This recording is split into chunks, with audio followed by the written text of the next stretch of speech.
it's an interesting dynamic now with Braith on Fox and being able to. This is a very unique situation where you have guys like Buzz and Kenty and all these guys that get to hammer players when they're going through this negotiation system. It's so refreshing to see Braith there be able to like go straight back and talk about what happens on the other side of things. So I think it's the same with KP and Kalen Ponga and Munster are the big ones at the moment, and it's at the end of the day they've got to do whatever's best for them. So whether that's staying, whether that's leaving, whether that's taking a pay cut or maximising on where they're at right now in their careers, you fucking, if they just keep doing it, keep playing good footy like he's doing, he's killing it. Like that contract's gonna have to go up because I don't see a path where he doesn't continue doing what he's doing based off what I know he's doing off the field.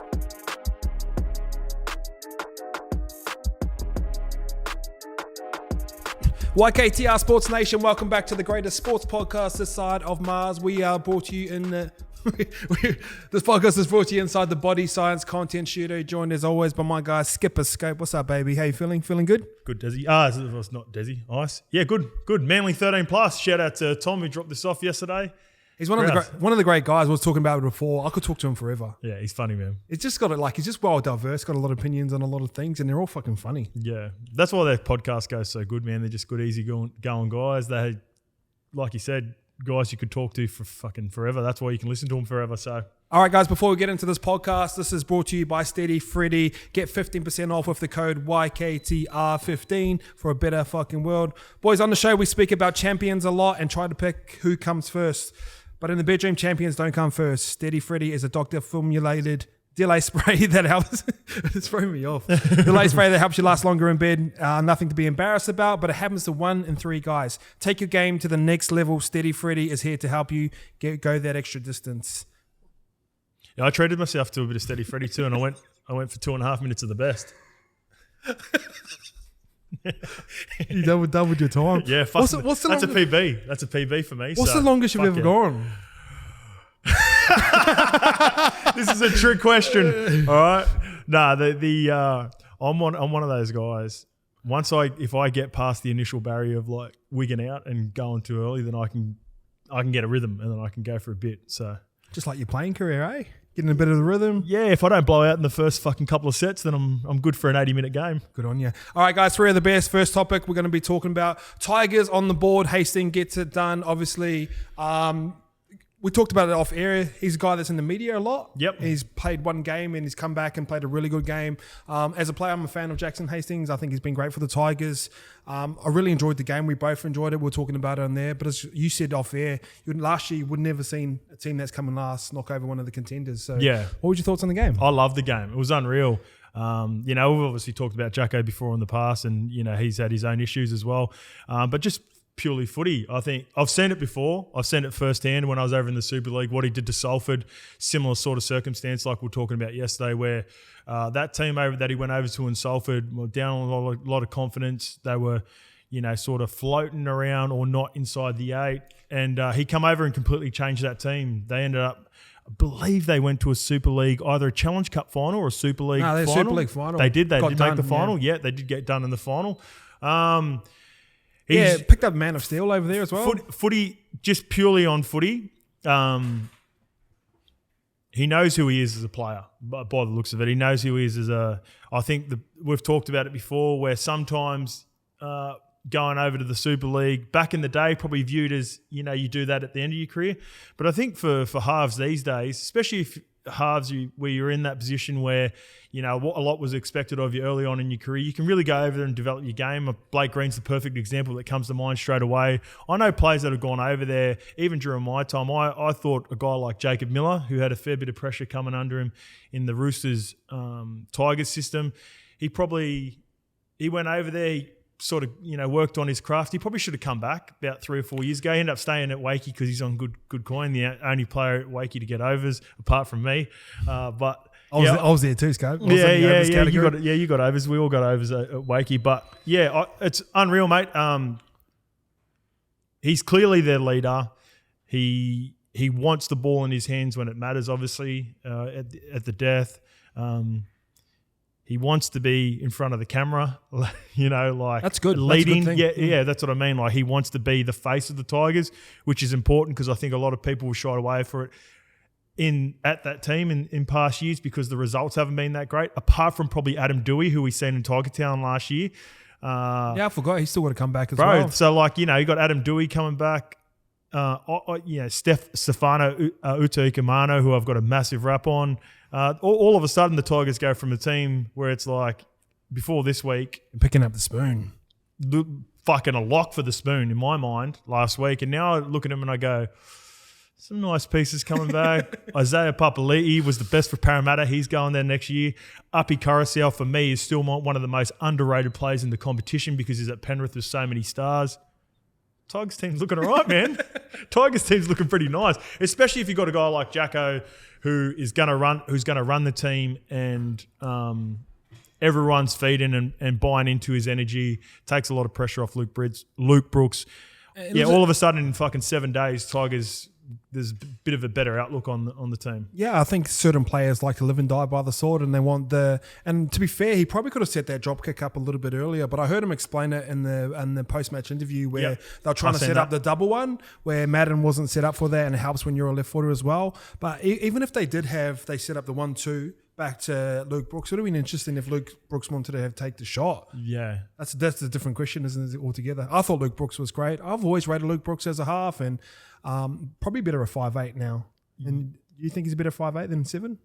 Yeah, to be fair, when I was before the game, I seen him talking about it because I seen once again Jacko had the pre-game chat as well coming off the warm-up, and Cooper Cronk and that were talking about it. The reason I don't put too much into it with 7 and 6, I think it's just basically a pressure for him at this point, because I always told you when we played at Manly, for during those years that we were pretty dominant, Fozzie was basically our 7 wearing the 6 jersey, and Ches played more like a 6 and off the cuff, played what he sees. So I didn't really see them as if they had swapped jerseys, nothing in our team would have changed. Okay. But I just think in this day and age and the pressure that Brooks has been put under, it's probably just a good decision just to take that pressure off him. And it looked like Jacko was controlling most of it. Brooksy was out the back sweeping. Maybe it's more a media thing. We see 7 as someone that runs the team. We see the number 8 as the big guy in the pack. So maybe it's just... I think within the teams though, like whether a guy's wearing a 7 or 6, I don't think there's too much difference, and that's the way I view it. I don't know if the modern day player or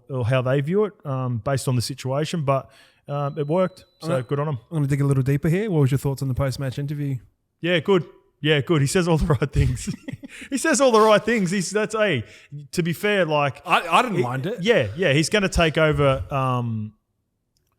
It's like I said, they're screaming for a face of the Tigers. They need someone who's going to be on the front foot. He's backing Luke Brooks. He's going to buy into it. Like I said, with Dewey coming back, that's going to throw a little spanner in the works too. What happens there? Does Dewey play in the centres? Because for me, Jacko's the one who's the lock out of the 3. Agreed. And then it just where Luke Brooks and Dewey fit into it, but as the plane goes off, it sort of just threw me out a little bit there. But he's always got the right chat, which is good. Yeah, I think the underlying thing with Jackson Hastings, and when you've been in and around the game, is like he does have kind of a bad name within the players. Yeah. And we've got some pretty notable guys that have kind of been off him in the past, but I think sometimes like you get outcasted and you go over to Super League and come back a better person. You know what I think? And obviously, we've had a little take on it before. I guess everyone knows the systems. Jacko's wanted to be this guy at strong clubs in the past before he'd earn it. That's the biggest thing. That's I think what let him down in the past. I don't know. I haven't seen anything that's talked about, but this suits him to a T. He's legit going to be the guy where when he was at the Roosters and Manly, he wanted to be the guy. But they had strong leaders. They had people that had earned that, and he probably just wanted it too early. That's my opinion on it. I think it's a really good take. Yeah, and I think now he's in a position where he can be that guy, and it serves him well. And rather than people thinking that he's not that guy, it looks like you can tell by all the rest of the Tigers believe he's that guy. So it's going to be good for him and the Tigers moving forward, I believe. Yeah, good on him. Congrats, Jacko. All right, second topic is the Prez Cam Munster puts the pressure on Melbourne's reported $750K offer with another 10 out of 10 performance. Money for Prez. How do you think your boy went on the weekend? All right. Jeez, it's a pleasure to watch. It's a pleasure to watch. I know I'm wearing a Manly 13 plus jersey, but geez, I love seeing the Prez play fucking good footy. Yeah, I'm just happy for him. I know how much work he's put in this off season. I know how good of a place he's in.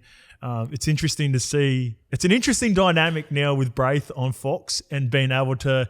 This is a very unique situation where you have guys like Buzz and Kenty and all these guys that get to hammer players when they're going through this negotiation system.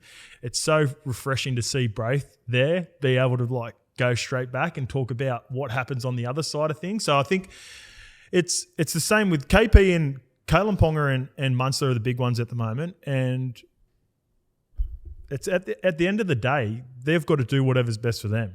So whether that's staying, whether that's leaving, whether that's taking a pay cut or maximising on where they're at right now in their careers, you fucking, if they just keep doing it, keep playing good footy like he's doing, he's killing it. Like that contract's going to have to go up because I don't see a path where he doesn't continue doing what he's doing based off what I know he's doing off the field. I think he's only going to get better. I think Melbourne are only so for me, it's Penrith are in their own tier. Then I believe just in that second tier, respectfully, is Melbourne and Parra, but they give themselves a big chance, and they're just close enough where like they're going to be chasing it, which makes those two teams in particular even more dangerous, and they're going to want it even more. And I just think it's going to bring out the best in Munster. And whatever, if it's reported for 750 of what it is, fucking sign him for 750 anyway. He's going to be on $1 million plus, whether he stays hopefully at Melbourne because I know he loves the club. It's great to watch, when you look at that spine together. You obviously Harry Grant, Jerome Hughes, just the way it flows, man. It's beautiful to watch it as a pure fan of football. Yeah, and they've always been able to balance it well. I hope they're able to balance it well and keep him, but if not, pay the man, baby. Get his fucking money. It's in his name. Cash money, baby. He'll get it. He's going to keep going like this. So I envision it. It starts to get to that interesting conversation of and I've seen a lot of players do this where they take the big money offer and obviously their career starts to decline. He's still 27 years old. He's still got plenty of origin to go. If he does take the Dolphins offer, does his career start to decline or because he doesn't have the players in and around him? Like we've talked about in weeks previous, it depends who he gets up there. If he's able to recruit Kalen or Walshy or a decent one or another half to come with him, they've got the forward pack in place. They'll have the right foundations in the forward pack. It's just about filling out their outside backs and the spine. What about a Milford? He's just got cleared from Newcastle to go play up there. He's someone that could potentially fit in. Yep. Obviously, Munster's the dominant guy, so I think whenever Milford struggled is when he needed to be the one and not the two. Yep. But whenever he thrived, he was the two. I think Munster can start to get him good looks. Potentially Reece Walsh. You look at someone like a James Roberts who's always thrived outside Wayne Bennett. It's probably struggling a little bit at the Tigers now. Even someone loose like maybe a Nissan Masters who was a good player a couple of years ago hasn't quite found his way. I think it starts to look like an all right side. Yeah, for sure. And the beauty of Prez is the reason I love his game so much is despite they've always been probably a little bit less now these days than when they had Cooper Cronk. They've always been a pretty structured Cooper Cronk and Billy. They've always been quite a structured team in the outside backs. I think they've got a little bit more freedom to play, but Prez can also play that at a high click. If he could, if you wanted him to play on ball, I view him the same as like Fozzie, where you can play him a 6 or 7. It doesn't matter what number you put on he can stay to a game plan. He can be that guy that can kick and then also give a guy like Jerome Hughes, free him up to play footy and come off his right foot. So you don't necessarily, you could play Prez at 7 and then you get a guy like Milford playing 6. So he could. But they both kind of play left side. That's probably the only thing that would throw him off. Maybe a Scotty Drinkwater. Milf. I'm big on getting Scotty Drinkwater down to and Dolphins, aren't I? Well, I'm like the Brave and Asta. They've got a relationship. Drinking in that from Melbourne boys. So. Drag Cooper up there. Cooper Johns as well. Yeah, get the boys back I dare say Melbourne would want to hold on to Cooper because they've put a lot of effort into him if Munster was to leave. But it's funny, Prez is still contracted to next year as well. He's still on. But, where there's smoke, there's fire. And if there's chat from whether it be from the Storm because they're going through their salary cap, and contracts don't mean too much these days anyway. You can show the value of a club as well. Like when it does come into contract negotiations, like fresh of mind, the sort of Clint Gutherson Parramatta, that reminds me of the Kalen Ponga, Newcastle situation right now where everything's getting dragged out through the media. Yep. And right now with Munster and Melbourne, it's kind of just speculation like, oh, they potentially offered him 750. We don't actually really know. But then when you go into the Newcastle game and you're hearing, oh, Newcastle pulled the 3-year offer, it reminds me of Parramatta and it sort of shows where the club's at right now. Yeah.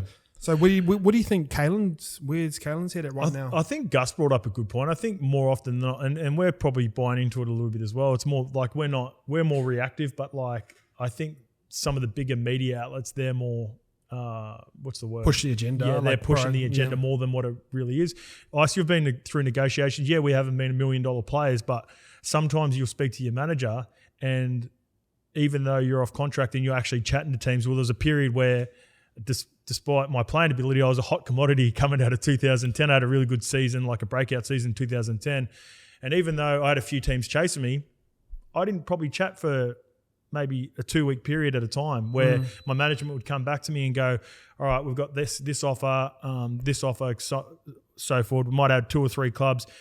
And then I'd go, all right, we'll be able to weigh them up. What does Parramatta want to do? And then we wouldn't hear back for like another 2 weeks. And like I'm a fringe, probably starting edge back rower. Like that's just the nature of the business. You know what I mean? Those conversations don't just happen straight away. Everything's got to go back and be weighed up and take their time. So despite what we think, just whether you think as a Knights fan or a Melbourne Storm fan that Kalen Ponga and Cam Munster having chats every day, that's just not happening. Majority of the time, they might get a phone call maybe once a week where they chat to their manager about it for about 15, 20 minutes. And they get on with their week and they rip into training and you can see from both of them on the weekend. Kalen was unreal as well. He needed a little bit more help from the rest of the Knights boys, which we'll get to, but I thought Kalen was unreal on the weekend. All right, a little bit of a Manly and back row chat. Big Olakau'atu touted as a potential Origin bolter after another strong week. What's your thoughts on this? Yep, I definitely think it's in the future for him for sure. Do you reckon he'll be the one kind of like Kaloa Matangi last year where he's in the squad? I think. I dare say, just to begin with, I think Colin Matangi's, his name's been tossed up, Olakau'atu, and deservedly so. Obviously, Colin Matangi was there last year. I sort of just writ down the team. Without getting through all the names, for me, I reckon 12, 14 and 15 are up for grabs. So Tarek Sims, I think Tarek Sims will be a part of game 1, even though he hasn't been in the best form for the Dragons. I think Freddie will reward how good he was in Origin last year. But I still think there's a little question mark next to his name. That's why back rows are being tossed up. The other guys who just based on form for their own teams might be a bit questionable. Jack Whiten, Daniel Saifidi, and Angus Crichton, who was thereabouts. So he wasn't in game 1, but he was in games 2 and 3. He's been coming off the bench a lot, eh? Yeah, and he's been coming off the bench for the Roosters. I wouldn't say either of those guys, even though, if they end up figuring, I wouldn't be surprised. But I think those are sort of the 4 that are questionable, even though there's 3 positions that I have available. The guys on the bench that will definitely be there, Jakey would be there, Liam Martin will be on the bench, Isaiah Yell will start at lock, Cam Murray will start on the edge because they are unreal and have been unreal to start the start of the season. So for me, there's probably a couple of back row spots who would give themselves a real chance of making. Who's your 1, 2, 3? I want to throw a name in there, and I've spoken about him because I spoke about him last week. Luciano Leilua. I reckon for the other 2 guys, I love the fact that their name's been tossed up, and I'd probably have them 1, 2, and 3. Where I rate them, I'm not too sure, but I just want his name to be tossed up there because just a bit of recognition. I appreciate the amount of, and I'm fucking so happy for him. 1, scored a try, got a little bit of jam off that as well, but 2 that he got. 2, he got the dub. We had a couple of comments reach out to us in the YouTube comments, and they helped me out. Do you know who when I was talking about that tackle where he tossed him out 1-on-1 last week against the Sharks? Sifa Talakai was who he picked up and took out the sideline. And strong. And people reminded me, and obviously there must be a few Tigers fans that recognise that as well. If you're a Tigers fan, you'd know this for sure. Watching him on Tiger Town last year, just an infectious person, real positive. When I've watched him in the last 18 months in particular at the Tigers, I've been so impressed, man. That roster has been bottom 3 in the league during that period. And every time I walk away from watching the Tigers game, I'm like, fuck, Luciano had a crack. And I respect that so much more. No, sorry, I don't respect that much more. I think Colin Matangi's a genuine chance. I think Olakau'atu is a genuine chance and would be a fucking handful if you come off the bench. But I just want to see Luciano's name tossed up in there. I think he deserves to be, even if he doesn't play this year, I hope he gets in the squad and he's a few more people start talking about him as well. Do you reckon Chet starts throwing skip balls so Olakau'atu doesn't make the Origins? Right? Yeah, so Trez would play right. So yeah, he would be hoping, Olakau'atu is going to come off the bench and play either side. Either side, yeah. He doesn't want that. Nah, nowhere in the world. No. Yeah, really enjoyed that chat on Luciano, and he's going up to Cowboys as well. He's got one of the hottest young fucking bat rowers, so they're going to be interesting. Bro, like the Tigers, when I was looking at the Tigers too, because I started thinking about next year, as I was watching that game, I was like, man, if Hastings is the guy, he's going to be the guy there. I started thinking about Dewey coming back. I started thinking about Stefano, who I love, I've been talking about for ages. I was like, the two, as good as everyone is gone, like he's been a little bit injured. Even is it Taulagi on the Taulagi on the other side, bro? Those two have been good. He's going to Manly next year, and Luciano's going to North Queensland. If Luciano, one of them was staying with Isaiah Papali'i coming in on one of those edges next year, it'd be even more dangerous. I think. I've just been so impressed for him, man. So I hope his name gets tossed up more often, and I'm going to be pushing as much as I can on this show. You in the New South Wales selection panel, are you, Scope? Yeah, mate. I know we NRL on 9. They've got a few of our slogans. They got the Try of Doom or something. So there are people watching there. Hopefully, I might message Yates. He's assistant coach for us at Manly back in the day. I see him down at Bronny every now and again. He's mates with Freddie. Pass it on. Get Luciano there. Get him in the camp. All right, guys, before we do continue, this podcast is brought to you by EarnU. EarnU is a fun way of combining the world of cryptocurrency and gambling. Pick your tips for the weekend by joining around and have a chance to win real money. I actually looked at my one the other day and I've got up about $350. So what's that, 550 Oz? Yeah, 500 Oz? Be close there. I can write about now. Best part of it is you don't lose your money if you... Like, you can actually put your tips on and not lose money as well. So gambling isn't always about making money, but letting people know that your sports knowledge is elite. Join PBJ tomorrow, and me and Scope will be showing you our bets that we're putting on with BetU. So shout out to EarnU, BetU, same crew. So review, preview. Review, preview. Preview. Get into the games? Yeah. All right, Sharks versus Manly. Sharks' performance last week obviously went down against a red-hot Melbourne Storm. Got an injury there as well with Hamlin Uele, which is pretty important for them as well. But yeah, he's been unreal. What do you think of the Sharks against Melbourne? Very impressive. Yeah, very impressive. Even though it was a loss. Sorry, pardon me. There's like the one bit that stood out for me is, and I loved it from Nico Hines, and it come back to a little bit of knowledge and knowing the Melbourne Storm system, or even if he did it off the cuff, it's even better. The little kick across to Jesse Ramian.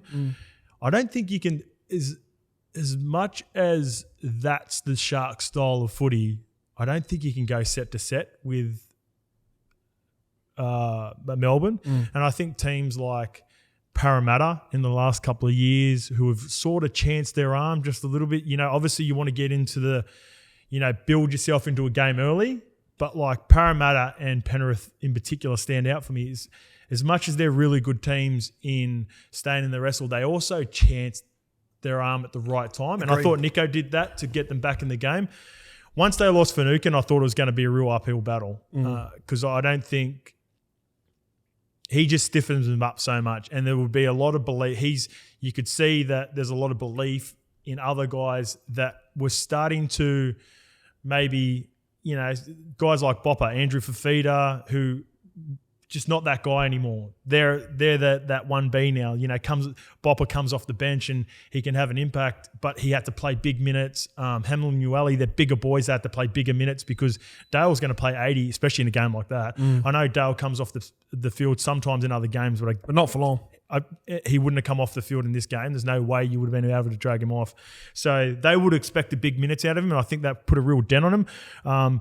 But the other guy who is a lock for me now to stay in the position, and he's proven it over the last couple of weeks, is Sifa Talakai. Yeah, 100%. He's 100% a centre. He's a class centre. And I think I'm going to get to it as we go on. I think when I look at the progression of the centres and who the top centres are at the moment, they're all fucking big, strong, stocky centres. Like, I think there's going to be a real trend. Joey Manu, Justin Olam, Katoni Staggs, Sifa Talakai. Murata Niokora is 8 from 9 games when he's played centres for Parramatta. Will Penasini, like that. Isaac Tago, pronouncing his name. Sorry if I got that wrong. Back row formed into a centre.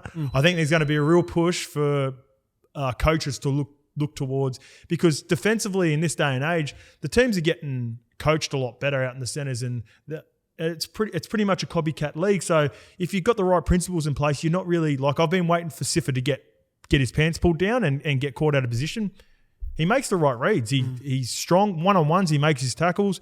Katoni's the same. All these sort of players that I'm highlighting. If you've got a nice balance, even Zach Lomax, bro, he's a fucking handful. Like, he's strong, like those sorts of guys. Moses Sully, like the list goes on, bro. Like, that's the new breed of centre, I reckon. So they went through, like, obviously positions go through phases, and we've talked about how important the 13 is now, probably more important than ever. 5'8s go through phases where they're more like a running 5'8's more important now. And obviously the centre's one that sort of really come back. So you do need something about you at centre, don't you? And I remember Brad Fuller talked about, especially playing right centre, like, we don't naturally pass that way better than right to left as well, left to right. So when you do give them early ball, your Mark Gasniers, you types of guys like that, you want them to be able to create something on their own. Yep.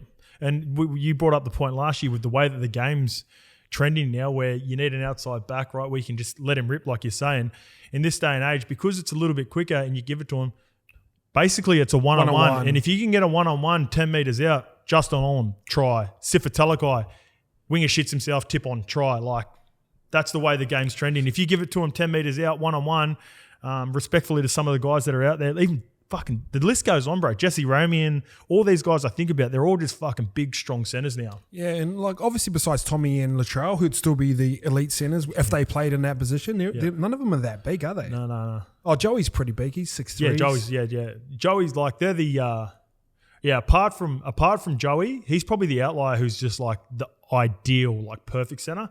But I think even if you can't get like a nice 6'3" centre who's got silky footwork, strong, like Joey's the full package. But if you can't get the full package with a guy that's got everything on the tools, for me, I'd be looking at a fucking stocky, strong centre who can win your one-on-one battle soft 10 to 15 metres out soft with hands. nice soft hands, and can read a bit of footy. But like you said, shape sort of covers that up as well. All right, you boys, the Bird Gang. Yeah, a couple of the things that I loved about the Bird Gang, I'm really loving, and this is looking forward to what the Bird Gang can be as well. I'm loving Andrew Davey outside Fozzie. He suits that type of back row. And it suits Fozzie's game. Yeah, it suits Fozzie's game. Andrew Davey runs a nice line. He fucking defends really well. He works his ass off. And what it does is, I think it opens up for Shuey to come back, Josh Schuster, and be a real nice Feletti Mateo role. Off the bench. Remember when Feletti was coming off the bench for you guys? Was he coming off the bench at the Waz in the year that you went to the GF? Nah, he was starting. Well, he was at Parramatta. He was at Parramatta's run in 2009, and it reminds me of that because he was still a little bit green at that point of his career. And Joshy Schuster was unreal last year. But imagine bringing Joshy Schuster off the bench, because I believe he's about 4 weeks away. Imagine bringing him off the bench in the back like 30 minutes into a game and to finish off a game like the way that Feletti used to do for us at Parramatta. I still think the 17 number is really cool. 14's cool. That's Dylan Walker's. But like I remember 17 being like Sonny Bill's number back in 04. Yeah. Slot him in the 17. Imagine them two coming on together. Fuck yeah. Chasing points. And again, like guys like Josh Alloway and he's been awesome, mate, Josh Alloway. And you know, he's led the front now for fucking Paseka's off the back fence. I think T Sips was unreal on the weekend. So what I want obviously Manly to do, I don't feel like I'm talking to teams. You fucking better be watching up. And I had a chat to Ches on Friday before the game, make sure he's ready for it. But play nice and direct early on for Manly. And then if you're able to bring, I know he'll want to start when he comes back because he had a mad season, but imagine bringing Shuey, Dylan Walker through the middle, Shuey on an edge, creates all sorts of fucking headaches, especially, Turbo comes back from a bit of a break. I think they'll go through a bit of a purple patch through the middle part of the season, Bird Gang. All right, this is going to be one of the great games. And obviously these guys have got a bit of a rival battle of the beaches, Sharks versus Manly. Where are you going? Yeah, Bird Gang. Yeah, I'm going to go Bird Gang. I think I'm just liking what I'm seeing from him. I know the mindset. Like I said, I caught up with Ches last week just before he played and had a coffee with him, and he just like the way that they want to build their games more so than in previous years. He knows when Turbo, they understand how to play their role so much better with Turbo out. They've got used to it. Even last year, At the start of the year, obviously, it was a bit. They went through a tough period, but they learned a lot during that period. Yep. He was talking about that, and then they missed him for a couple of games at the back end of the season, and were able to scrape a win or two together during that period. And I think they know what their roles are now with Turbo out, and it's going to serve them well this year in particular when it gets to the crunch time later in the year. Yeah, I'm going against you. I'm going Sharks. I just want to see. I think they're a good side now where they bounce back from losses as well. So we're looking forward to that game Thursday night. So it should be a goodie. Yep. Broncos versus Bulldogs. Obviously, injury to fullback Tessie New has opened up the door for Tamari Martin to come back. First game in the NRL since 2009. Shout out to Tamari, one of the great guys in rugby league. That's a really good story. Yeah, so Broncos performance last week. They were good, eh? They were good, bro. The Broncos have had a crack of back-to-back weeks now, and this is the part which can be worrisome for them. Like, they've played really well, but they've come up against big dogs. Two out of the top 5 teams, you'd say, Roosters and Panthers. Roosters haven't been as convincing, but still they're top franchise. And it's been heartbreaking because they've given it their all, which is so impressive, and that says a lot. You know, we give them a little bit of grief at the start of the year. Kevy's obviously got these boys playing hard, and the recruitment was a big part of it as well. You know, having a guy like Wren there, saying the right things before big games would obviously impact the way that their performances are going. Kurt Capewell would have wanted to have a big game against his old team as well, and knows Penrith and would give him a lot of good information. But yeah, impressive. But again, they just come up against the best team in the comp, and the score indicated it. In the end, they tried their guts out. Tony Stagg's fucking unreal again. He's a fucking weapon. When we're talking about Origin, if either of those guys are out, or for me, it has to be him. Yeah, he's 100% first reserve if anything is out of contention. Brian Toto hasn't been playing a lot of footy for Penrith. He'll come back at the right time, I believe. Turbo and Trell, the big ones. Even Fox, man, like if the Bulldogs' results aren't going that great, fucking you end up... It's a luxury to be able to slide potentially Magic, because Turbo can still play that same role that he did in Origin if he's on the wing. And fuck, imagine having Turbo on the wing, Tony Staggs in right centre. Yeah. Oh, bruh. So I'm not saying that'll happen, but I'm just saying he's definitely... Like, there's no debate. You know, when I'm looking at Olakau'atu, Kolomantangi, and Luciano, I believe it's pick your flavour with them. I know Stephen Crichton's name's been tossed up. Tony Staggs, Zachy Lomax was thereabouts last year. Probably not in it this year, but it's 100% Katoni Staggs first reserve. 100%, I agree with you. And the thing with Stephen Crichton is like he doesn't get as much clean ball as probably Katoni Stagg gets right now. So obviously we see Katoni and he's doing amazing things, going up against that edge and putting a clinic on him. He's freakish, bro. Yeah. Chuck, imagine if you had Katoni Staggs playing right centre for Penrith. Oh. As good as Stephen Crichton's been, and he's been probably one of those guys a bit underrated as well. Like people don't really, because he just does his job at a high click, and they've bought into the culture there at Penrith where everyone knows it's not about individual success, it's about team success. And Nathan taking the pay cut to do that type of stuff. Yeah, that's for really sure. important, But like you chuck a Tony in fucking that Penrith team. Chuck him anywhere. Yeah, true. Bulldogs performance last week, obviously they were trending towards the right direction, had a bit of a sin bin and sort of went downhill from there. Yeah. But they've got through the tough period of their year. They've pretty much faced all the big dogs. Yeah, they've had a really tough draw. The one thing I'll say about the Bulldogs is a little bit more belief in that. I've seen it in back-to-back performances as well. Bulldogs and Broncos, they're exactly the same team. Yeah, they're exactly the same team. So this should be an interesting game and it should be pretty exciting. The Bulldogs, and this is the thing with teams like the Bulldogs, Broncos, Dragons, Warriors to a degree. Probably Warriors have probably dug in a little bit more, but they can't afford to. These teams, the best teams don't get sent for 10. On those sorts despite whether you think it was controversial or not. I believe there was a couple of warnings for Jeremy Marshall-King to get sent off. But you know, as soon as a player goes off for the Bulldogs or the Dragons or the Broncos, it's going to be bang, bang, try against them. Yeah, they're not good enough to D up and just dig in and find a way out of it at the moment. That's what separates the best teams from the lower ranked teams. And that's where the game opened up for him. Like a couple of tries during that period that Jez was off, and teams like the Roosters and that when they're in, they actually practice defending with a player down as well. Because Cooper Cronk was the prime example in the grand final that year, and you got to defend like a little bit differently because the fullback's got to be a lot more active. So he's got to duck into the line to create illusion. So it's like, say if you go to the middle of the field instead of it being 5-5, it's 5-4. When someone's down, they just sort of duck in and duck out. So they're probably not at that level where they need to be doing that. Exactly. So that's the luxury of being a franchise where you got everything in place. Like Roosters got everything in place where they can practice that stuff. Same as like Manly's. Like we talked about, I've told you about Manly. We always used to practice. Everyone knows what they're doing at Manly from the week-to-week stuff where you don't have to practice the basics. Like teams like the Bulldogs and Broncos, they're still trying to get combinations because they don't have players. Half? Yeah, exactly. So they're still trying to build that they don't get to practice things like that, which is an advantage for the top teams as well. I heard a bit of a story about Luke Thompson the other day, just from a pretty reliable source as well. So apparently he gets his missus to drive him to training every day because if he drives, it tightens up his hip flexors too much. So when he's driving the train, he gets his missus to drive him, and he used to live in Cronulla, and he's moved a bit. Does he? I think he's moved closer because it keeps tightening up his hip flexors. Bro, the Poms don't like traveling, man. So when they're homebodies, yeah, when we played in the Super League, like the boys just like because when I moved over there, I moved to Leeds because fucking nothing doing at Wakey. And the boys would be like, fuck you, half an hour, huh? I was like, that's kiddies. Yeah, you picked that up in Wakey. All right, Broncos versus Bulldogs. Bit of a flip of the coin for me. Where you at? Broncos at home.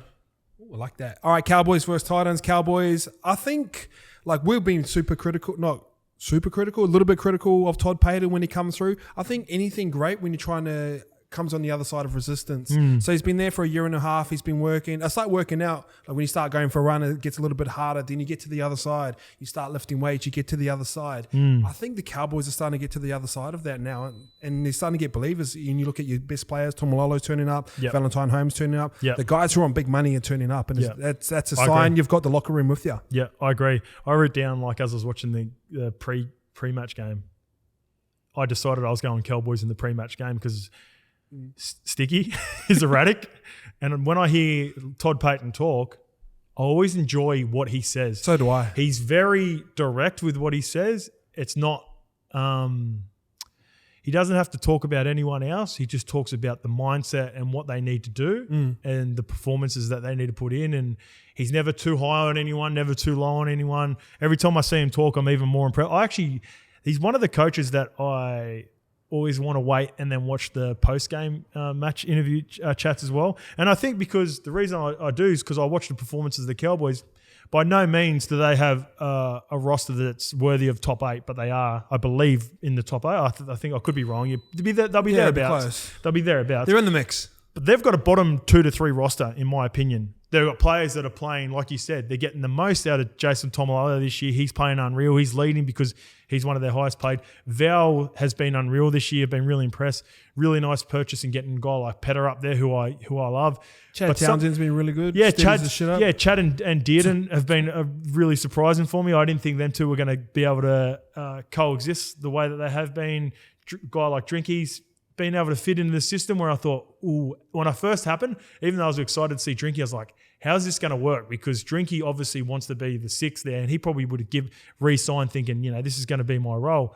But they're flowing nicely together. I think they're still a work in progress, and I think maybe Drinky might stay there and hold that position when I'd keep him there when Hammer comes back. But I see really good performances and emerging players coming out of Cowboys. They've got a good young roster, don't they? Yeah. Jeremiah Nano's he goes all day, bro. Like, there's nothing that he doesn't look too big. Nah, he did his rig could take a little. He could work on his rig a little bit too. Like he's just a pup. You can see in his body he's just a little pup. Yeah, got a little bit of baby fat. Yeah, a little baby fat. Tom Gilbert comes off the bench. He was starting for him, but I think it was really good rotation to bring him off the bench this week. Give Helium Lukey, because I think Helium Lukey is a real player of the future as well. 100%. But if you have a guy like Tom Gilbert coming off the bench, I don't think they've had Helium Lukey coming off the bench, coming on and playing edge back row, and then pushing Tom Gilbert into the middle.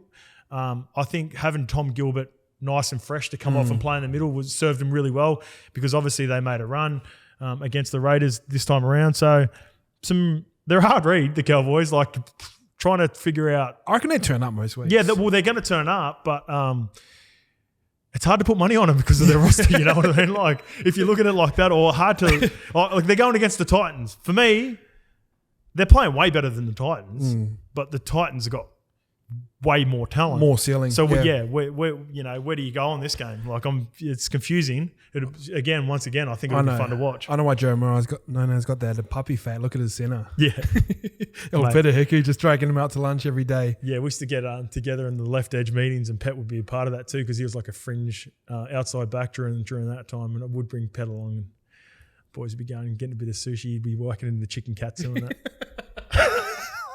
Chicken katsu, heaps of fucking. We used to go to Sushi Hero just around the corner. Freshy. Yeah, he'd fucking smash it. All right, the boy in the water, the Titans. The boys are back. Obviously, you know what? At least they're consistent with what they do. They are who they are. What was your thoughts on their performance last week? Who are the Titans? Yeah, same thing. You know what you're going to get out of the Titans. You know what you're going to get. You don't know what you're going to get. Fucking, I had a few of the boys messaging me and the King Arthur in the group chat, and he's like, "Scope, the Titans are $21 to win this game." I go, it's not the worst bet. It's not the worst bet. I said, Manly, they've started well, but just because of who the Titans are, I said, the Titans can go on a run, man. They can go on a run, and it must be fucking frustrating because they've got so much talent. Dave Fafita's starting to warm into the season now. I think he's starting to get a little bit fitter. Sometimes when you look at these players, especially the bigger bodies and the bigger names, some of these guys, especially in the forward pack, take 2 or 3 weeks to get their fitness, and then you start to see the best of them. Tino's unreal again. I just still think Brimo's maybe we got to wait back. Jaden Campbell's, I believe, has been put on the extended bench this week, so there's a good chance that he plays and comes back and plays fullback for him. Why was he out? Why was he out? I think hammy. I think he had a hammy. I think he had a soft tissue injury. We'll probably get corrected in the comments, but yeah, I need to see 2 or 3 more weeks of Toby, Sexton, and Brimo and Jaden together, and then we'll be able to make a decision on that moving forward. Oh, not me, but fucking obviously, I think Holbrook would be the same. Yeah. So when you look at say someone like Jaden Campbell, when he comes in, like he adds a bit more flair to him, but he doesn't like stiffen them up anymore. So you don't really plug the hole in the sinking ship, do you? No, he's going to be more of this. It's going to be even more. But the thing is, it could be more up and then more fucking down. You know what I mean? Especially when you're on the line and he's defending an A, and you've got someone who's like a little bit classy, like a Reid Marnie or Harry Grant, and you just get that big back rower running a little tight one. You can leak points from him. The good thing I love about Jaden though is he's relentless. So in the few games that he's played, when he comes into it, it'll open up a few more gaps. They're not going to be as pretty. I believe they're still going to play off their power game off the back of Isaac Liu. They're still going to play off the back of him. But what it will do is there'll be heaps more push, and it'll just be a little. They're not going to get the outside backs for Titans. Aren't going to get the pretty ball like Tony Staggs gets or Stephen Crichton get at Penrith Panthers. It's going to be about, all right, we've got a quick play ball. Through them, let's just score or get on the back of it. Yeah. Who wins this one? The Cowboys, nice and steady. You know what you're going to get, or Titans, the roller coaster. Boys are at Dreamworld. Yeah. Let's go the rock steady at home. I would have gone whoever the home team was in this game. All right, Tigers versus South. Tigers performance of the week, obviously, great performance. How do they roll off the back of that, but not get too far ahead of themselves? And I heard Jackson Hastings talk about it. He goes, realistically, we're still 1 from 6 or 1 from 5 or whatever it is. Yeah, we need to bounce back against a really good side against Souths. Yeah, perfect mindset, and I think it'll serve them well, and I think they will do that. I think. Last year they had a roller coaster. This year, to start the year, has been a headache for them. Despite knocking off a big team, I believe they won't let it get to them because they obviously know who they are. They're still the Tigers. Souths are still Souths, and who are starting to find themselves a little bit more as well. I thought the Tigers really fed off the finals-like atmosphere too, which would have been a bit of a treat for them because they're a lower ranked team. When you're a lower ranked team, you don't get the amount of numbers that turn up. Agreed. So it would have been a nice little surprise for them to have that sort of crowd, and I think they definitely fed off it. And Parra blocked out the whole stadium for members. Yeah, I know. So that was a giggle. That was ironic that it ended up helping the Tigers, I believe. But I reckon they'll get a good turnout too to this week. The Rabbitohs are coming in. They always travel well. You know you're going to get plenty of Rabbitohs fans. So again, I think that'll serve them well. I think there'll be a good atmosphere, and this will be a good game, man. Because is that Olakau'atu? It's good. It's Tigers are at home. Can you check for that, Lukey, as we're going through it? Whether it's it makes a difference actually. I'd like it more at Olakau'atu because sometimes they throw those games. Combank? Oh, Bank West, even better. That'll be a mad atmosphere. That'll be a good game. I think they'll be pumped for that. I think that the Tigers fans would have seen enough to go, fuck, there's a little bit here. And then the South, like I said, the South fans going to travel. I think it'll be a good atmosphere. And South, despite like what I predicted South were going to be, they've been start slow. They're starting to build into their season. I'm really liking what I'm seeing out of Lockie Ilias in particular. I think he's really grown into a nice 7 there for him. Cody's back to being Cody. Damien Cook. Yeah, Cookie's the one. Cookie was obviously unreal, 3 meaties. But just even before that, like 2 weeks before that, he was getting out and really took a bit of ownership on, you know, his role in the team, making sure that they're going to fly off the back foot, especially when they lost Trell. It's like, I wrote down, Taff is the best replacement in any position in the competition. You lose a guy like Trell and you'd be able to bring a player like Blake Taff in, completely different players in every aspect of the game or of the position, but he's so good, man. He's like, he's a starting caliber fullback in an NRL half team. The clubs. At half the clubs. Yeah. At half the clubs. I was probably going to get a bit carried away there. There's too many good fullbacks. Yeah, there are. I think about all the good fullbacks, but yeah, they've got they're playing through teams. They're playing through their forward pack again. They're getting back to what they know. Liam Knight was really good on the weekend. Yep. He's nice and tough, rolling over people as well. Jai Arrow's been unreal to start the year. He's probably been their best player, Jai. I think it'll be a good little battle, man. It'll be a good little battle. I'm looking forward to this game now. Is it this type of game where it'll go good for 60 and Souths run away with it? Is that you seen it? No. I think this is going to go down to the wire.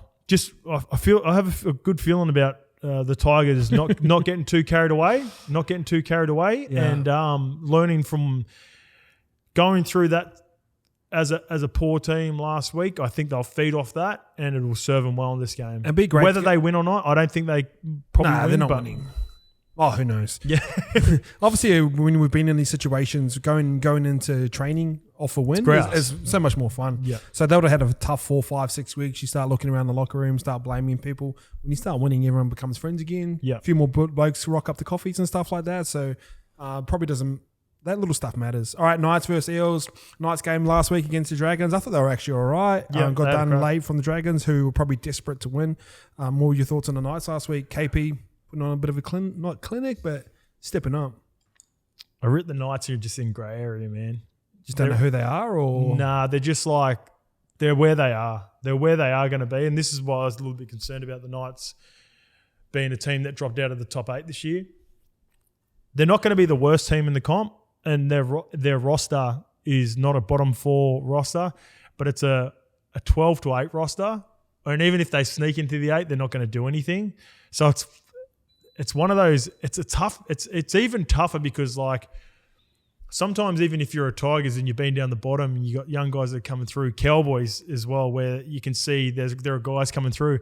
I think the guys that are at the Knights who they are at this point in their careers, and they're going to be really solid players, but I don't think there's much to look forward to for a Knights fan long term. I get what you're saying, yeah. You know where I'm going with this? Like KP, obviously we talked about him right off the start. He was unreal. He was trying his guts out. I think when everyone, again, this is 2 weeks in a row where I've watched the Dragons game and everyone just looks gassed. The South Sydney Rabbitohs were the same when they played them last week.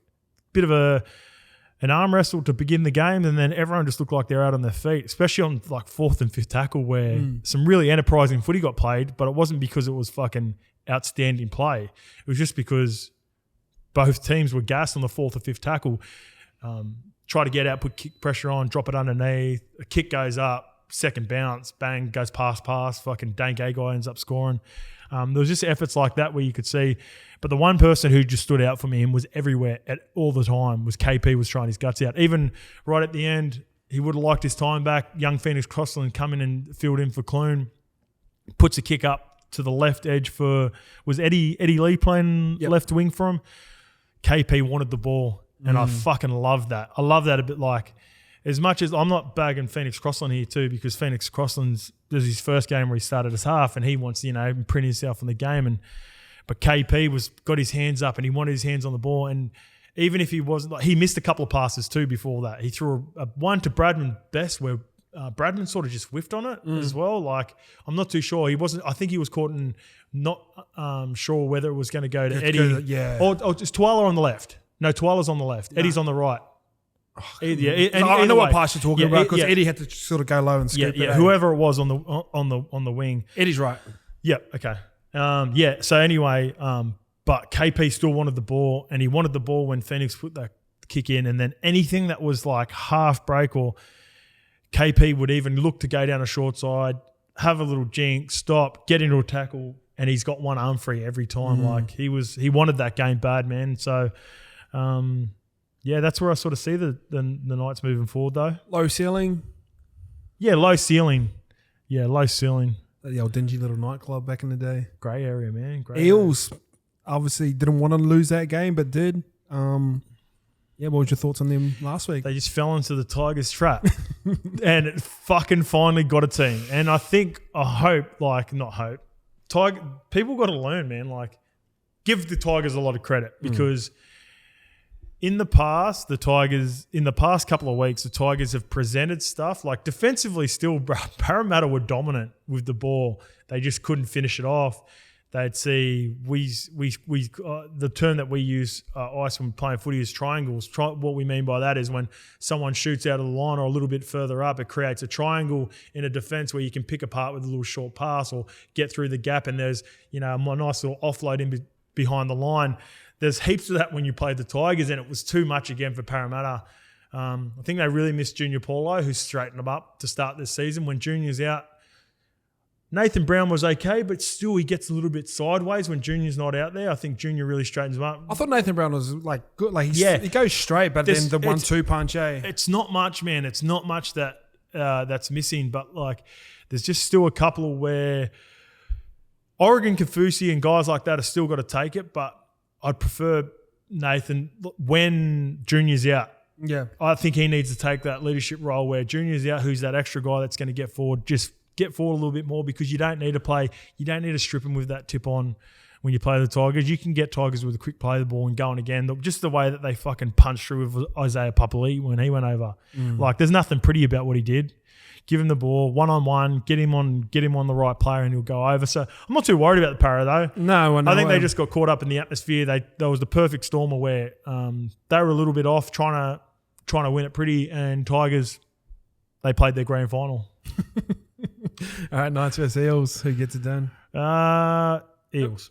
This will be a good game for the Eels to bounce back. Like I said with the Sharks, good teams don't really lose back to back. So yeah, looking forward to that game as well. Yeah, guys, there were still really good performances, man. Like Dill Brown again was unreal.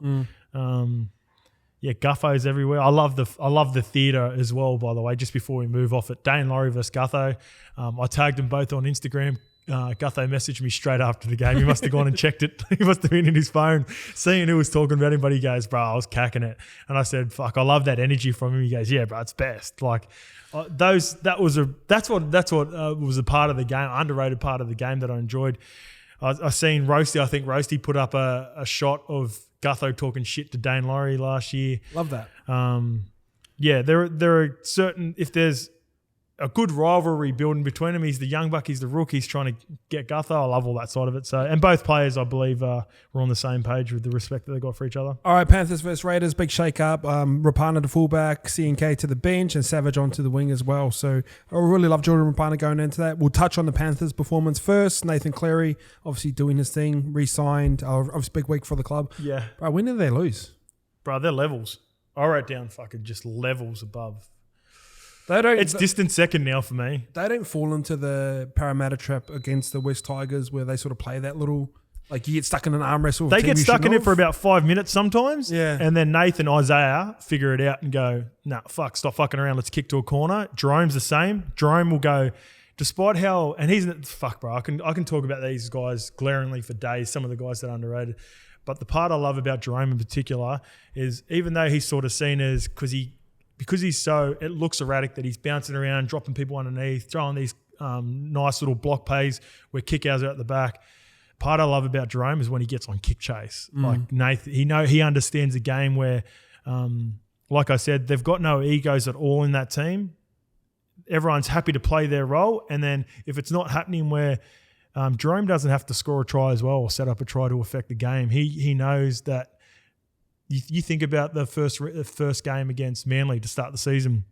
Sean O'Sullivan comes in. He lets him play Nace role. What does he do? He kick chases the fuck out of Jason Saab, pins him in the corner, and then they just D up, and that's how they fucking strangle their Manly out of a win. There's not many teams that can execute a kicking plan as well as Penrith do. So as soon as they identify their target, bro, Nathan Cleary just lands it on top of his head every single time, and it's just not an end over end kick every time. It's like floater.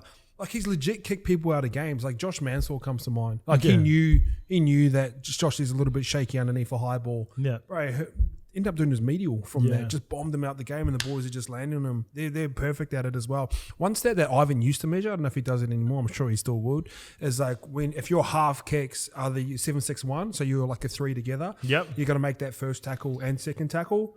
So they I used like to, that. That's cool that you say that, because that's exactly what I see in Jerome, and that's how I see how he affects games without having to do it ball playing. Yeah, and it's the one where you land on him first, and then obviously if you're first marker, you're going open side as well. Go get the legs on the next person as well. Yeah, and I've always been a big on legs tackle, because like when you're carrying the ball and your first receiver, say I'm running like this, and you got someone coming at your legs this side, it's annoying. Torture. Yeah, and then you got your whole forward pack there, James Fisher-Harrison, all those boys waiting. You just go boom, and you win that first tackle as well. So yeah, they're doing it well. They buy into it. You know what I wrote down as well when I was watching the game? I said, you're in for a tough day when Scotty Sorensen's breaking it for 20 and taking it to their house. No, he's I good, love Scotty bro. Sorensen. No. Bro, he's a gun. Scotty Sorensen's a gun. But when he's stepping off the left foot and going through, like, there's so many, bro, there's so many headaches in that team. If Scotty Sorensen, who's your toiler, comes off the bench and does all the hard yards, and he can fucking step and come, like, it just makes Penrith even fucking much more dangerous. And little plays like that for Scotty will do his, like, because he'll see himself as a toiler, he'll know his role. But if he's able to have like little moments like that, like Spencer Lena, he's a good bet for anytime jam. Fucking he runs off the back fence from 5 meters out every game. So if you get sloppy at the back end of the game, he's going to cross. Bro, Scotty Sorensen, like I've played with him at Mounties and stuff. Like he'd do that every 2-3 weeks, bro. Honestly. Yeah. Oh yeah, was he? Okay. Yeah, like that's not out of the common for uncommon for him. I haven't really seen it too much in first grade. Has he done it much in first grade? Not more really. Than New South? So he's capable of it, you're saying? Yeah, but like if you look at his very first try with the Sharks, his very first NRL try, very similar. Okay. So he's got that in it, bro. He's quick. Yeah. He's quick. Obviously, we get the taller role as well, but he's that guy. Yeah. Okay. Cool. Yeah. Right, I like I've seen him score 60 or 70. You know, he's going to be nice. This old teriyaki salmon coming off the bench. Jamin Salmon. He's going to be a fucking good player, bro. He looks like he could be potentially their Tyrone May, because looks like he can fill in and play 6 in a pinch. So yeah, he played 6 growing up. Yeah. So the thing I like about Penrith, just when they're back 5 carry, like they're all tough carriers. Even someone like Charlie Stain, like obviously going to have a bit of a headache when Brian To'o comes back, because Taylor May's probably playing better than Charlie, but Charlie's still pretty good, very good as well. Yeah. Like they're all tough to tackle and they all carry the ball well. So and then when it comes time, and then you got Nathan Cleary, one of the best kickers, puts up a big kick, and then your whole full pack's fresh. So they just dominate people, bro. Yep. It's tough to get out. Raiders. I wrote down this is before while I was watching the game. I said, Charnsey looks like he's down on, like he's thinking about Xavier Savage being on the bench watching the game, and I think he's been feeling the pressure, and then it's showed up now.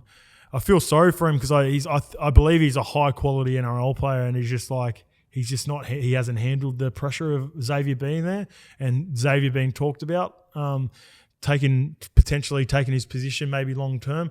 I'd still have probably Charnsey in my ideal lineup from the start of the year would be, I love what I see out of Savage, even though he had that little blooper when he come on straight away, probably trying to do too much, trying to create too much, going out, getting dragged out. That was a bad first touch. But I'd probably prefer to have Xavier at fullback. Semi Valame is a bit of a question mark for me week to week. I don't know. He can have some real nice performances, but there are times where I'm like, fuck, some of his decisions that he makes defensively. Whereas you chuck a guy like Matty Tomoko, who went really good on the right edge for him last year when he played right centre, bring Charnsey at left centre. I think that would suit their team more often. But again, I'm not the coach. That would be my preference. I wrote down, I just think Raiders have missed their window, and they're feeling the effects missed a couple of of years ago. Yeah, they're just feeling the effects of it now. They used to say they're like good team. You got about 5 years to win a premiership when you've got the sort of right roster, and obviously age comes in and everyone starts to get a little bit better. Everyone's worth a little bit more money, then the salary cap restraints come in, and that's sort of what makes the sort of Manly back in the day or Melbourne over the last 20 years, and probably Penrith going into this next little phase where a lot of them are willing to take a pay cut, but they can keep that window open a lot longer. And like you talked about with Newcastle, like they've got a couple of really good young guns and stuff coming through, but I think their ceiling with the older guys is kind of done. I agree. Yep. The window's closed. Yeah, they're pretty similar teams, them too, Knights and Raiders. Yeah. So, yeah, Panthers. Yeah, Panthers. 13 plus or? Yeah, convincingly. Yeah. At home too. All right, guys. But sorry, just before we move on, obviously, I don't think it probably gets talked about enough is Hodgson and Fogarty are out as well. So as much as we're a bit haven't been speaking positively about what's happening with Charnsey and that too. If Hodgson and Fogarty, they're starting 9 and 7 and part of that team, it's probably win maybe another game at least, maybe 2. So anyway, just want to bring that up. All right, guys, before we do continue, this podcast is brought to you by Manscaped. Been with us for a while now, so you guys know the rules by now. Use my code ICE or Scopes code SCOPE for 20% off and free shipping. My code ICE Scope SCOPE. Get the Manscaped. Look after the pubes. They got body odor. They got everything. Got ball odor. Deodorant, roll on, body spray. Everything you need for a good night out or good night in, whatever you prefer. Nice and fresh. Smells grouse too, legit. Anzac Day, classic game, Dragons versus Roosters and Storm versus Bar. We'll start with Dragons versus Roosters. Dragons, great performance last week. Obviously, they always try hard. When you got someone like Benny Hart who's up there, obviously really still missing pieces. What are your thoughts on the Dragons? Well, they're their team that because I read both these teams are stuck in grey area, Knights and Dragons. I can't see them doing anything. But the Dragons have an opportunity because what they've got to realise, and this is the frustrating thing it'd be for a Dragons fan, Dragons aren't going to win the comp. Dragons, at best, are on best case scenario for me, are a team that can sneak into the 8 and then get knocked out round 1. Win. They could even win a week 1 finals and then get knocked out the next week. That's how I viewed them at the start of the year. But it's got to be through blooding these youngsters and letting them learn along the way, like the Penrith Panthers did back in the day. They took some tough years, man. You got to remember, as much as we look at the Penrith the way they are now, there was a tough period even with Jimmy Maloney, where he was with Nath, where it sort of just didn't work. Was that 19, 18? The year before, obviously when Jimmy left and went overseas, there was a teething process that Panthers had to go through with some of these youngsters that we went through. People forget, Isaiah Yao was 26, 27, like, he's around that. He'd be around that age, wouldn't he? Yeah. I think he went through some tough years there with Penrith as well, where people were starting to James Fisher-Harris, all these guys that were blooded through. They probably don't have the forwards like I'm talking about there, but they need to be given Tyrell, Bud Sullivan, Junior Ramon, all reps. These sorts of guys. They need reps, man, because you're not going to win the comp this year if you're the Dragons. You need to be giving the boys opportunities to play minutes and learn on the run, go through some tough times so you can come out. Like the Dragons, a team that are in the grey area now where potentially there could be some light at the end of the tunnel. But you need it because you're not... And sometimes... You're just going to stay the way you are now. Yeah, and sometimes those little grey periods, like you might chunk together like 6 games or 5 games in a row very late in a year as well, which rolls into your next season as well. So yeah, I agree with you because there's only so much lessons you can learn by watching, and everyone's a critic from the couch. Everyone's a coach from the couch as well. Yeah, true. And we can sit there and go look at video and go, Sloaney, this is where Billy Slater was at this time, and this is where you need to be. Yeah. But once you're in the game and you can understand like fatigue matters and who's around you matters and environment matters, you can only learn once you're in there, can't you? Yeah, good point. And like Hunty's been unreal. Like he's trying his guts out. He's awesome. He's good. Like there are players that are in this team that, like I said, we've talked about the rotation. Just on we haven't talked about the Zach Lomax thing too. You want to quickly? Yeah. What do you think of that? I thought it was disrespectful going up to Frizz like that. I've seen people do it in the past. I think Kenny Edwards was the first guy to do it. Yeah, and it pissed me off back then as well when he did it to Thurston, and I didn't like it when Stephen Crichton did it to Tarps. Yeah. As well, same thing. So I just want to say the same sort of thing. It's not like an attack at Lomax. And the one thing I will say, and this is like. People have asked me about it as well. It's more of a run past, tap on the back, and give him a cheeky spray on the way through, not jump on him. The jump was way over the top, and I've always been a bit from the old school, right? Like if a senior player was to talk shit to me, like I've had in the past, where like there was guys like Ennis who were fucking grubs. If guys like that do it, 6 again. Frizz isn't that guy. Frizz has never been that guy. Frizz gets about his business. And the thing that he's got to fucking remember is when he was a pup coming through a couple of years ago and fucking rocks and diamonds, Zach Lomax, he had all the potential in the world at the time. Frizz was the guy that was fucking ripping in for the Dragons and the skipper of the club. You just don't do it to a guy like that. And I believe there's some respect that comes into it. And I was stoked that Clemmer coming up from the old school. Veterans just wouldn't like that stuff. Even guys like Moses, bro, who Moses is a fiery character because he was thereabouts when Clem come up. And you can imagine on most occasions, Moses he's the type of guy, you come at one of my boys, he'll stick up for you. Moses didn't do anything as well. And that's a fucking sign that players on the Dragons realise that he was out of line doing in the wrong. Yeah. I agree for all those. Yeah. But it's a learning curve for him. He's still young. It's the first time I've seen him do anything like this. So I'm just same thing. Another point though, too, with youngsters, and I don't want to be one of those guys that's like fucking talking down to the younger guys. The bit that I loved about Stephen Crichton, even though he did it Tarpany, he then opened himself up for it, and then Dewey got him later in the season, and he handled it well. Yeah. So, all right, if you're going to give it, you've got to be able to take it well. Jerome Luai probably the best example of that. Like he probably gives it out more than most, and in his own way. But when he cops it, he kind of like same again. Flanagan. He was one of those guys that got in Flanagan a couple of years ago at the Roosters. Yeah. Flano got him, and he had a bit of a smirk on his face. Like he doesn't. That's all right. Sweet. You're going to give it. You've got to be able to cop it. There's nothing worse when someone's got you from, when Tyson Frizzell dragged them from behind. Nothing worse when someone's got you from there. There's nothing you can do. Bro, fucking Tyson was pissed off, man. Put a bunker in the field. Tyson, if anyone knows Tyson too, he's the fucking nicest guy. And he's one of those guys that works hard and doesn't. That's just not in his game. To do that to a guy like Tyson was just out of line for me. It's good to watch. It was fun. I think Zachy would learn his lesson from there. Bro, he fucking learned his lesson straight away. You could see him on the ground. He was smiling. It wasn't a fucking real smile. It was like, oh shit, what have I done here? I fucked up. I fucked up. All right, Roosters, obviously not struggling against the Wires. Obviously, when I flipped on the TV 20 minutes in, I thought we were going to be up by a bit more. But wasn't the result we were looking for. But Sammy Walker sort of pulled us out. I'm a little bit worried about the Roosters, We're just missing something. I think they're still struggling from a bit of a hangover of last year's efforts that they put in. So everyone, when we talked about the Roosters last year, we're like, injury after injury, they're going to drop off. They're going to die in the ass. They won. See, last year they won these sorts of games, the one against the Warriors, but we're going, oh, fuck, this is mad. They shouldn't be winning these games. They've got so many players out. Now, it's sort of the same roster, right? Because the guys that we're worried about that were out, Jake Friend, Boyd Cordner, Josh Morris, Brett Morris, they're all retired, but they were all injured during that period. So you're thinking, at the time, you're going, bro, I can't believe the Roosters are doing this with the roster that they got. It's pretty much their roster now.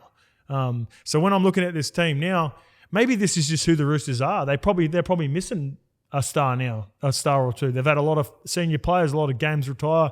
They probably need a few more players up front. Yeah, recruiting one or two more players to where they're at the moment. And I seen Robbo come out before the game and he said, I want to see us playing our best by about round 10. I saw that as well. Yeah, that makes sense to me. And he's well thought out. Yeah, and he wouldn't just be throwing that number out willy-nilly. He'll have a process of going, all right, boys, he realises they're coming through it too. He knows it's not going to be fucking solved this week against a Dragons team on Anzac Day because they'll have a crack, man. This will be another close game. So he's saying you spoke on environment there with the Tigers. I think Dragons will be really looking forward to this clash. It'll be at the cricket ground. Obviously, it's going to be packed there. Everyone's going to be blind from playing two up in Beach Road or any of the pubs around. We'll be there, hopefully. Yeah, definitely. Let's go to it. Go. 100%. Let's lock it in. Might be like that. Yeah, sweet. Go bit of a training session in the morning. Go play some two up, a couple of beers. Bang. Go watch your footy. If it doesn't rain, it's the rain's the big thing. If it's raining, I don't want anything to do with the game. But if it's sunny, I'll be there. Yeah. You got to think Roosters. Obviously, you talked about signings. Our fucking guy, Hectic Cheese, rocking up there next year. Yep. Doesn't he make a difference there? Yep. We just need one more forward, I reckon. Luke Keary's still coming back into the game as well. Some of the shapes are starting to look cool. So I think we're going to be all right, but I just still feel like we're missing something. Who gets it done? Oh, Momirovski's back in the team too, and they dropped Kevy out. So he must have been injured, Momirovski, to miss the game.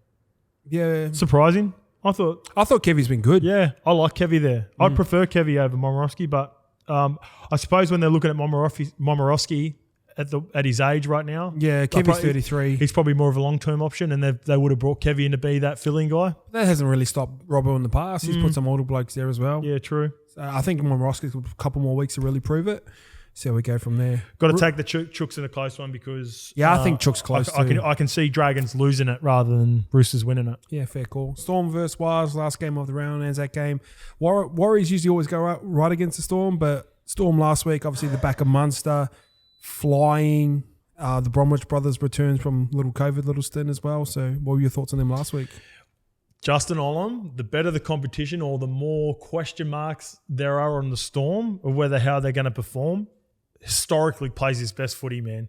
He's always up for these big games. Whenever there's a team like, straight away that comes to my mind, Manly last year, Manly knocking on the door. Can they be that team that break into the top 4 and have a performance? He's done it before, like Penrith grand final, bang. Bullied Morgan Harper. Yeah, Penrith grand final, the year that they won it, first try scorer, he starts with a real intent. He come running out of the tunnel screaming in that grand final. Like in big moments, bro, Justin Olam always stands out for me. Is this a big moment?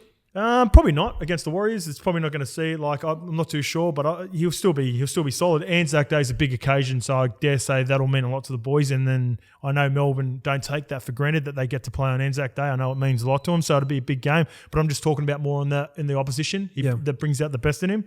I don't think that's there in the Warriors outside backs. Cam Munster 11 out of 10. Pappy, obviously his ankle was a little bit shaky. Yeah, it looked swollen. I can't see Pappy playing, bro. Pappy put up a thing on Instagram, which is very unstorm-like, where he must have been getting hammered for some... Yeah, he had a few stories where he's getting hammered in He's been named. Yeah, it's there. But whether he plays or not, I'm not too sure. But during the telecast, Sharks went 63 minutes without making an error against the Storm, and the Storm still did it comfortably. Crazy. Dangerous. Yeah, that is scary, isn't it? And you know what's a scary thing? I still have them distant second to Penrith at the moment. Yeah. So, but they're probably, I'll go 1, 2A Storm, 2B Parramatta still for me. Yeah, I think Parra's still there as well. Wars, we've sort of been really impressed with what they've been tossing up. I think historically with the Warriors, and obviously I'll play for them as well, like we had that sort of stigma around us. Like we'd lose more games than we'd win. Yep. And that'll be from our own fault as well. They're not really in that position anymore. No. Sometimes just get out-talented like a little bit. Sometimes the other sides just got better players, but we've been pretty pumped with them, haven't we? Yeah, they've developed an arm wrestle. That's exactly what you're getting at. I said, it's not pretty. The Warriors fans of the past probably won't enjoy their style of footy, and they've still got question marks across the team, but they've been in every game. Been in every game this year. They've given themselves an opportunity to win. Some Warriors fans were saying they were a little bit hard done by the bunker. I don't think there was that many crazy calls. The bunker come down. I think the biggest one was the when his foot got stuck in. Adam Fanua-Blake, the one where he dropped it. There was when he pulled his hand out, there wasn't a real intent to pull it. Warriors fans, I thought they got a little bit tough. I thought they were a little bit tough. Yeah, Warriors fans are always the guys to get on and talk the most. Kiwi dudes love getting on social media. I reckon we see more Warriors fans, in particular when Jacko's there with comments or I'll be on Facebook sometimes, or I'll see Kempy will put up something about the Warriors and it'll be fucking so many comments, man. Kiwis love to have their say, and Warriors fans in particular, but got a whole nation behind them. Yeah, got the but I said I'm enjoying it. Where's the growth for them? And now, for me, obviously Shawnee's been back for a couple of weeks now. Reece Walsh is still doing his thing. I think he's been really good. I think Shawnee needs to really take Chanel with him. We look at Shawnee, he plays very much right side, and his connection with Reece Walsh is going to develop over time.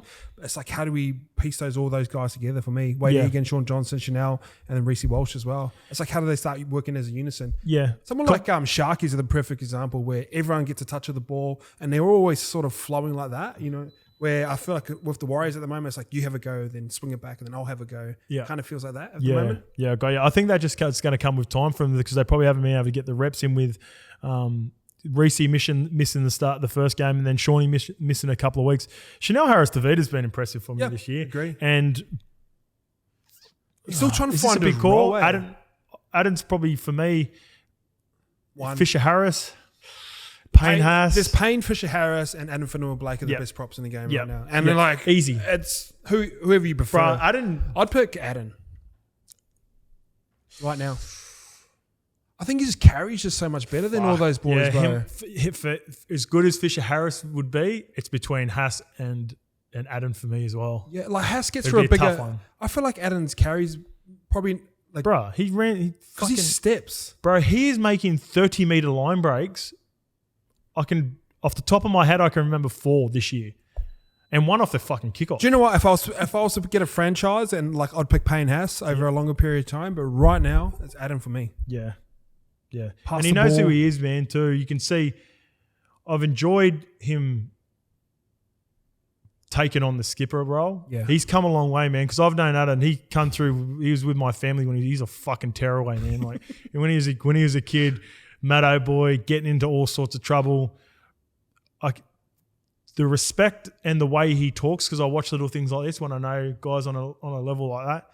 See him speaking to the team, even though I don't know what's been saying. You can see it's in been body language. Yeah. You can see in the body language that it's been taken in, and it's not fucking rah dumb shit. Because I've been in the locker room before where players just talk for talk, and you can see he's got a real plan about what he's talking about. He speaks really well to the referees as well. Like I said, bro. Like when I say bro, like when he was a young fella coming through. No way he's speaking to the referees the way he's speaking now. So he's come a long way, man. I'm really happy for him. Bro, I played a game. I was at Manly with him as well, and obviously, like I was like out and partying and stuff was there, and he was kind of thereabouts, not far behind. Yeah. But like I remember one time he didn't get a call his way, bro. He just turned to the left, bro, and just knocked this dude out. Yeah. He can fight too. So yeah, Fuck yeah, he can fight. He's growing up heaps, man. Obviously, we've got 3-4 kids now to look after. He just naturally mature. And, gives you perspective, doesn't it? Yeah, 100%. All right, Skip. Anything else? Nah, all good. Storm win that game? Yeah. Yeah. Yep. Well, Wales will have go. Always do on Anzac Day. All right, guys. Thanks for tuning in. Please like, comment, and subscribe. See you tomorrow.